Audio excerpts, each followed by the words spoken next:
धनिया और राहुल की मुलाकात कॉलेज के पहले दिन हुई थी। दोनों अलग अलग शहरों से आए थे, लेकिन उनकी आंखों में एक पहचान सी थी। धनिया भोपाल की रहने वाली थी, जबकि राहुल मुंबई से था। कॉलेज का पहला दिन हमेशा खास होता है और उस दिन पूरा कैंपस नवयुवकों से खचाखच भरा था। धनिया और राहुल की क्लास भी साथ में थी। जब वे पहली बार मिले, राहुल की हंसी और धनिया की मासूमियत ने दोनों को एक दूसरे की ओर खींच लिया। पहले कुछ हफ्ते केवल पढ़ाई, पेशेवर बातें और सामान्य दोस्तों की तरह गुजरे, लेकिन धीरे धीरे उनके बीच की दीवारें गिरने लगी। कॉलेज के प्रोजेक्ट्स में काम करते हुए वे दोनों अक्सर लाइब्रेरी में एक दूसरे से मिलते, कैफेटेरिया में चाय की चुस्कियां लेते हुए उन्होंने विभिन्न विषयों पर लंबी बातचीत की, जिससे उनके दिल की धड़कनें तेज हो जाती थी। राहुल की मुस्कान में धनिया के दिल की धड़कनें बढ़ जाती थी और धनिया की हंसी राहुल के दिल के करीब जाती जा रही थी। धीरे धीरे उनके बीच का यह दोस्ताना कुछ और बनता जा रहा था। एक दिन राहुल ने धनिया को कॉलेज के पास एक पुराने किले में जाने का प्रस्ताव दिया। किला शहर से दूर एक पहाड़ी पर बसा था, जहाँ से पूरे शहर का नज़ारा अद्भुत दिखता था। राहुल ने धनिया से कहा, आओ हम दोनों वहां जाएंगे, शायद हमें कुछ समय के लिए खुद को जानने का मौका मिलेगा। धनिया ने मुस्कुराते हुए हामी भर दी। अगले दिन वे दोनों किले की ओर निकल पड़े। वहां की ठंडी हवा और खूबसूरत नज़ारे उन्हें और करीब ले आए। किले की पुरानी दीवारों पर बैठे हुए राहुल ने धनिया से कहा, धनिया, मैंने तुम्हारे साथ जो वक्त बिताया है वो मेरे जीवन का सबसे खूबसूरत वक्त रहा है। क्या तुम मेरे साथ पूरी जिंदगी बिताने के लिए तैयार हो? धनिया की आंखों में आंसू थे, लेकिन वे खुशी के थे।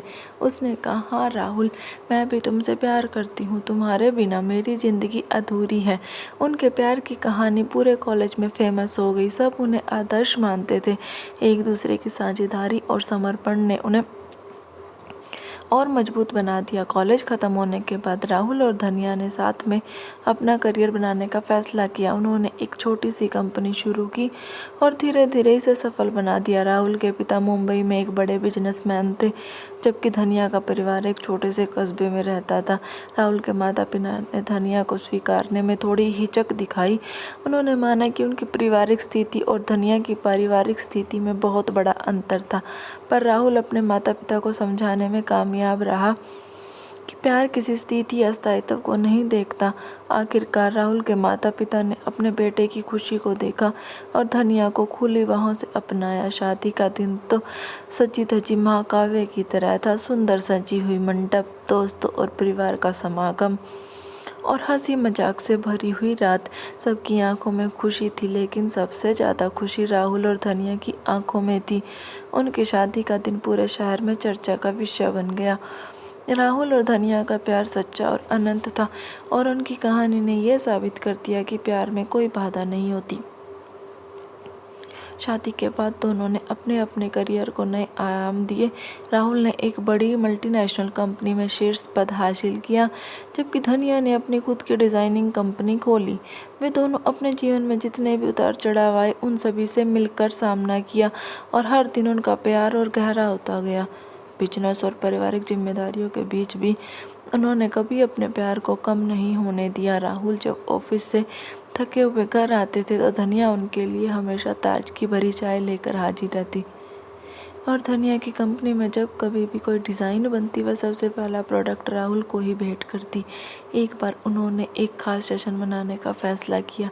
उनकी शादी की 5वीं वर्षगांठ पर राहुल ने धनिया को उनकी कॉलेज के पास वाले पुराने किले में फिर से ले जाने का प्रस्ताव दिया। इस बार किला और भी खूबसूरत लग रहा था। राहुल ने पैसे खर्च करके उसी जगह एक छोटा सा डिनर अरेंज कराया था। डिनर के बाद राहुल ने धनिया से फिर एक बार वही सवाल पूछा, धनिया, क्या तुम मेरे साथ पूरी ज़िंदगी बिताने के लिए तैयार हो? और धनिया ने फिर वही जवाब दिया, हाँ राहुल, मैं भी तुमसे बहुत प्यार करती हूँ।